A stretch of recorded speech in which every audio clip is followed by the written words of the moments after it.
everybody, and welcome to another episode from HolsingersFlyShop.com. I'm Sean Holsinger. Today I'm going to be tying a dry fly for you. I always get requests for dry flies, so here's one for you. If you follow us on Facebook or our Bugs and Beard page, you would have seen that last week we had Gordon Vanderpool in to give us a demonstration on dry dropper fishing. After he was done, it really got my wheels turning, wanting me to do more of it, be better at it. So I got out on the stream and started doing it, and I've been catching a lot of fish that way, and it's been real productive. One of the flies that I use to do it is this CDC Stimulator. More or less, I'm tying this as an indicator instead of an imitator, I should say. I'm really not trying to imitate anything with this pattern. It just floats really well, and that's why I use it. So I would suggest using it for that reason. If you're not trying to imitate, if there's no hatch coming off, you just need something that's going to ride high in the water with some good floatant, this fly will do that. CDC is excellent for floating if you have the right stuff to do it. What I like to use is high and dry. This is gel floatant here. What you do, it's not like aqua gel or anything from Loon. It's real runny. You just put a little bit on your finger and you rub your finger together, and it's going to create a wet film on your finger, and then you're just going to take the fly in your hand and just dab it, not wet the fly, just kind of, I'll a lot of times take and shake the fly into this film that's on my hand, and it just makes it float like a cork. So I really suggest this stuff from High and Dry, the gel floatant. And let's get into tying the fly here. It's really simple, shouldn't take me long to tie it. It is the CDC Stimulator. Here's a picture of it and the material list.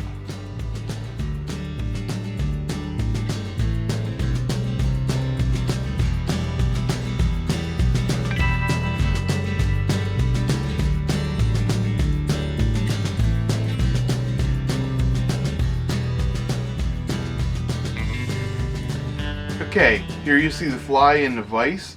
Not hard to tie. Let's get into tying it here. I'm tying this on a Firehole 419 size 14.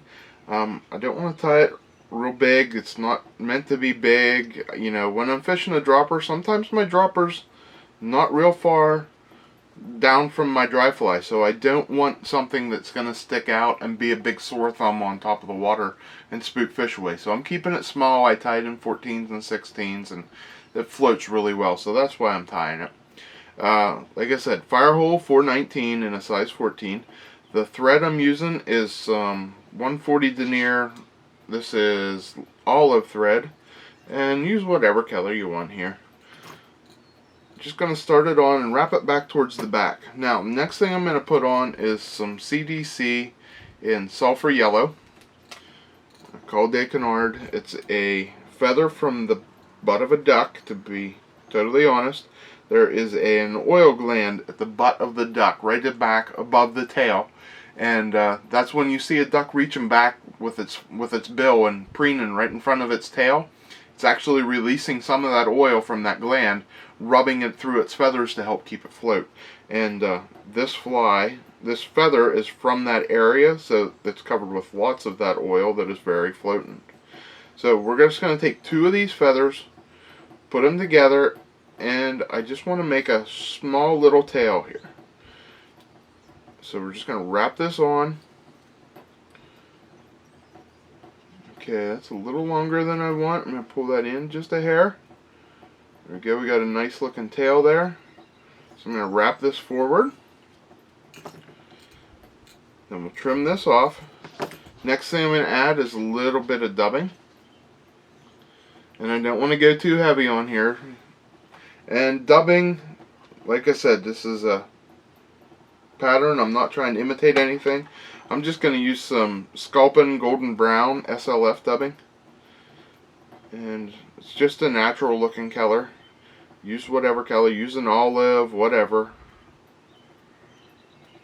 Whatever color you want to make the fly. Although, like I said, I wouldn't go with a pink or something like that that's going to glare on top of the water.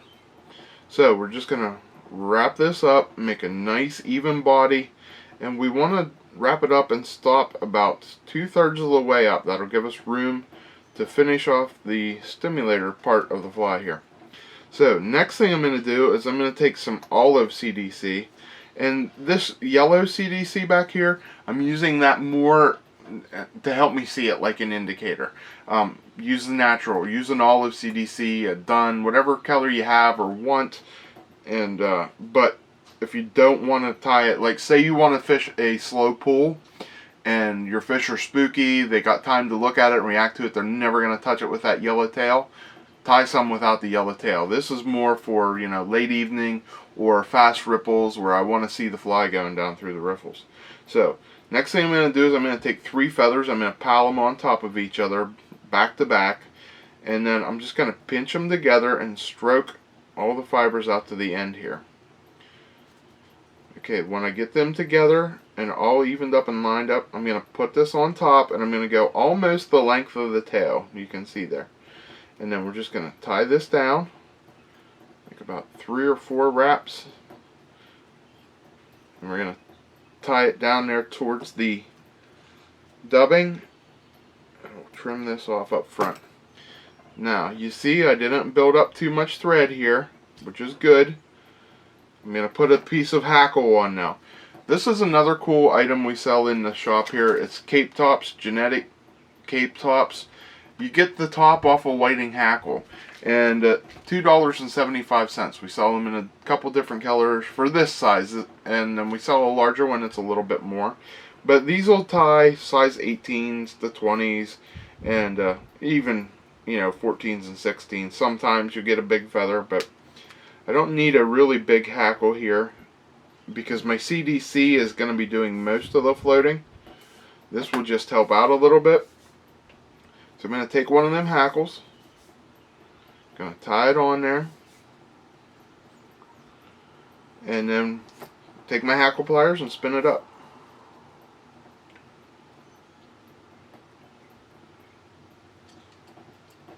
Okay.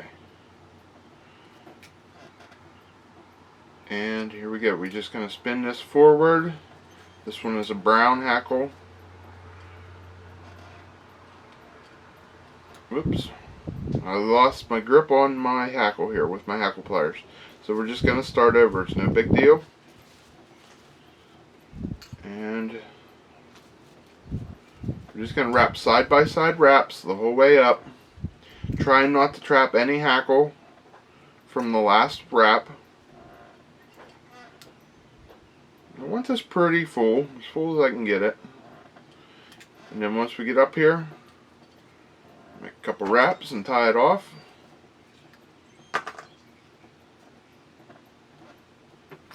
Okay. Trim my hackle, and then we're going to come in and do a wet finish. And that is all that's to this fly. It's a, like I said, if you got a couple of the basic skills like wrap and hackle, and you can see the size, you know, where you want your hackle length to be and your CDC length to make things proportionate and stuff. This is a very easy one to tie, and it looks very cool too.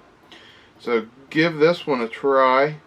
It's going to float real well. Don't forget to use the high and dry I was talking about. And there you go. Okay, like I said, it wasn't hard to tie. It only took me a couple minutes to tie it. And tie it with or without that indicator tail. You know, if you don't want something glowing, if you got spooky fish, slow water, you don't want something to scare the fish off, you know, tie it with a natural colored tail. I just like it if I'm in a fast run or something where the fly's moving a lot, closer to evening. I can see that I'll use this yellow, or I should, yeah, sulphur yellow tail to help see the fly a little bit better, or maybe an orange or something like that. So like I said, I'm using this as my indicator, not as an imitated fly. So give it a try, mess around with different colors, and have fun tying. That's what tying's all about, and get out and catch fish with it. So I get hits on it every now and then, you know, if I'm fishing up in wild brookie stream or wild brown trout stream, which I like to do, you know, those things get fierce sometime and just get hungry and aggressive, and we'll take it. But, you know, it's not meant to imitate anything. It's just meant to hold that, whatever my dropper fly is, hold it up and stay floating. So Thanks for watching, everybody. If you need any of the materials to tie it, you can find it at our website at holsingersflyshop.com. And like always, please tune into our social media outlets like Facebook and Instagram, and don't forget about our Bugs and Beard page. So until next week, everybody, when I bring you another fly, I'm Sean Holsinger, and keep those lines tight and get out there and get fishing.